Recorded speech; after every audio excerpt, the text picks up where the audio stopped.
Yo, what's going on guys? It is JTJudgment here. I hope you're all doing well whenever you are watching this video, and welcome back to the channel guys for another FIFA 17 Ultimate Team Legend review in the form of the highly requested and very popular legend in Ultimate Team, that is the 87 rated Argentinian striker Hernán Crespo. That's right guys, Crespo is the legend we're going to be focusing on today. So let's go through some of this in-game stats that this card does possess. He's got 91 on the composure, 87 agility, 88 on the sprint speed, 86 on the attack positioning, 90 heading accuracy, 88 on the finishing, 87 on the volleys, and 88 on the penalties. You look at his card face stats guys, he's got 87 pace, 86 shooting, 80 dribbling, 25 defending, 69 on the physical, as well as 69 on the passing guys. So Crespo has always been one of those legends in Ultimate Team that has been very popular. You know, a lot of people have said they've loved him throughout the years of Ultimate Team. He's a player that has been consistent for all of you guys. I mean, I'm one of those players as well. You know, I can always remember Crespo being fantastic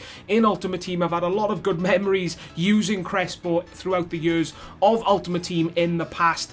But unfortunately, guys, I've got to say this year, Crespo was a completely different player for me. From start to finish, he just turned out to be one of the worst legends that I have used. I was so disappointed with this card guys, and I was generally disappointed to let you guys know that he was so bad for me. You know, he was really terrible, and I kind of feel bad because a lot of you guys have really wanted to see this review, and I've got to come to you and tell you that for me anyway, he was absolutely dreadful. That is not something that I wanted to be able to say in this review when I finally get my hands on him and actually release this review for you guys, you know. But unfortunately, that's the way things worked for me. His pace was good, guys. He does have 87 pace on the card. In game, he felt like it. You know, he was rapid. He hit his top sprint speed fairly quickly, and as soon as he hit his top sprint speed, guys, he did feel pretty swift for me. So pace-wise, when it comes to Crespo, I personally didn't really have a problem. Where my problems lie is with pretty much everything else. You know, his dribbling for me was dreadful. You know, dribbling on the ball felt so slow and so sluggish. You know, just trying to turn direction was so slow with this card,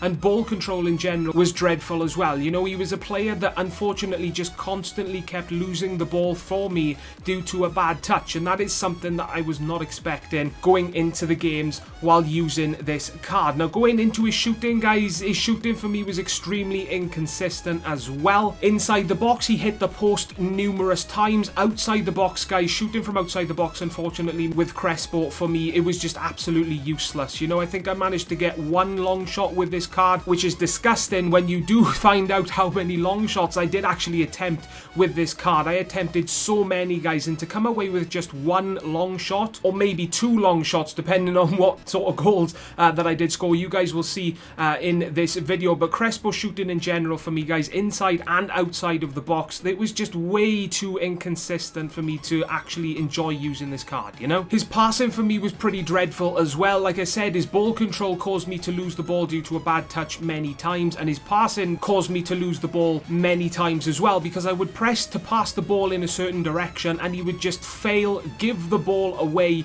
and it was just constant frustration while using this card, you know. His positioning for me was pretty dreadful as well, guys. He's got 86 attack positioning, which is a fairly decent stat to have, and his work rates, guys, is medium attacking and low defensive. Now, with stats like that, I gotta be honest, I will expect a player's positioning and ability to make runs regularly to be a bit inconsistent. But Crespo, for me, from start to finish of every single game, was one of the laziest players, guys. One of the laziest players that I have used. He was always constantly standing still, waiting for me to pass the ball to him, rather than make the run on his own, you know? His aerial ability for me was way too inconsistent as well, guys, which is probably one of the bigger surprises with this card. Now, he is a pretty tall striker, guys. I think he's about 6 foot, something like that, 6'1". So you can expect, or you should be able to expect, a player of that height to score some goals with their head from time to time, you know. And seeing as he has got 85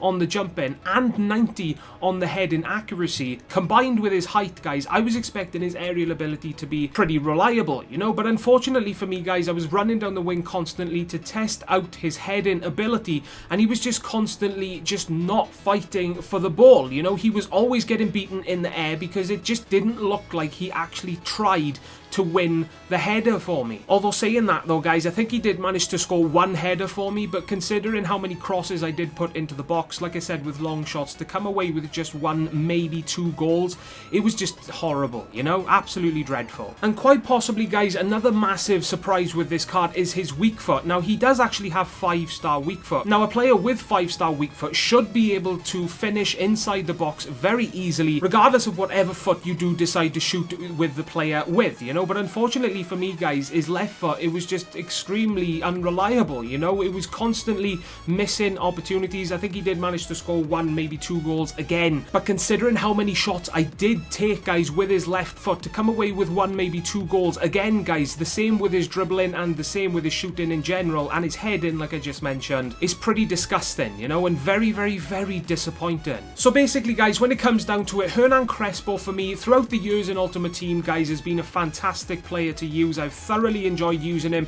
This year in FIFA 17 Ultimate Team, though, guys, is a completely different story. I gotta say, he's one of the worst legends that I have used so far. Other than his pace, guys, I really didn't find anything enjoyable with this card. He's got a lot of pace that I did like, but his dribbling, it was bad. His shooting with either foot was very, very unreliable and inconsistent. His passing was dreadful. His aerial ability was dreadful. He felt very weak as well, guys. His strength for me was just useless. He was muscled off the ball way too easily. And yeah, guys, he was just a complete disappointment, unfortunately for me, you know. So that's just my opinions on Crespo. I gotta say, he is not worth buying this year in FIFA 17 Ultimate Team, but these are just my opinions, guys. If yours are different, then I hope they are, guys, then that is perfectly okay. Use that comment section down below to let me know your thoughts on Crespo if you have used him yourself. Drop a like on this video, guys, if you did enjoy. Subscribe today for more content to come soon, and as always, please take care, and I will see you all next time. Ta-da, guys.